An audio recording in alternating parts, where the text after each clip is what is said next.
लड़की योग की शौकीन थी। वह रोज कड़ी मेहनत से अभ्यास करती थी और उसका शरीर बहुत लचीला हो गया था। वह खुद को मोड़कर डायनासोर के पेट में भी छुप सकती थी। ये सब वह एक हत्या मिशन के लिए कर रही थी। बाद में यह कॉस्ट्यूम एक सेलिब्रिटी को गिफ्ट में दिया गया। रात को शराब पार्टी के बाद उसे स्टूडियो में रख दिया गया और सब सो गए। लड़की ने धीरे से जिप खोली और बाहर निकल आई। वह मकड़ी की तरह फर्श पर रेंगने लगी। उसे चुप रहना था और कोनों में लगे कैमरों से बचना था। उसके वर्षों के अभ्यास ने उसे बहुत फुर्तीला बना दिया था। वह धीरे धीरे सोफे के पीछे पहुंची जहां सेलिब्रिटी सो रहे थे। सब कुछ तैयार था। उसने चाकू निकाला और पहले की गर्दन काट दी। ये उसकी पहली हत्या थी, लेकिन उसके चेहरे पर कोई डर नहीं था, सिर्फ ठंडा शांत भाव था। बिना रुके उसने दूसरे को भी मार दिया। फिर जैसे ही वह तीसरे के पास पहुंची, किसी ने अचानक कुछ कहा। सौभाग्य से वो आदमी बस नींद में बड़बड़ा रहा था और फिर से सो गया। लड़की ने चैन की सांस ली और आगे बढ़ी।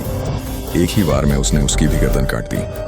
तीनों को मारने के बाद भी वह तुरंत नहीं गई। उसने उनके खून में उंगलियां डुबोईं और उनके गालों पर जोकर के चेहरे बना दिए। तभी उसके चेहरे पर मुस्कान आई।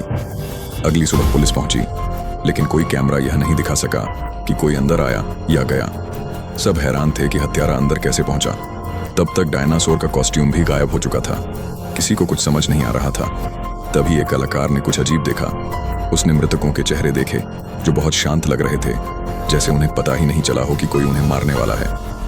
उसने सभी फुटेज ध्यान से देखी और सोफे के पीछे एक परछाई दिखी, लेकिन चेहरा नहीं दिखा। और सुराग खोजने के लिए वो उसी कमरे में लौट आया।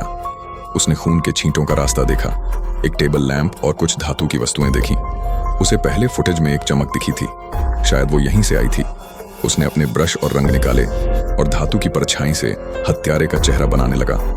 जब चित्र पूरा हुआ तो वह हत्यारा किसी 8 पैरों वाली मकड़ी जैसा दिख रहा था। अब बताइए, क्या पुलिस कभी जान पाएगी कि असली कातिल वही लड़की थी?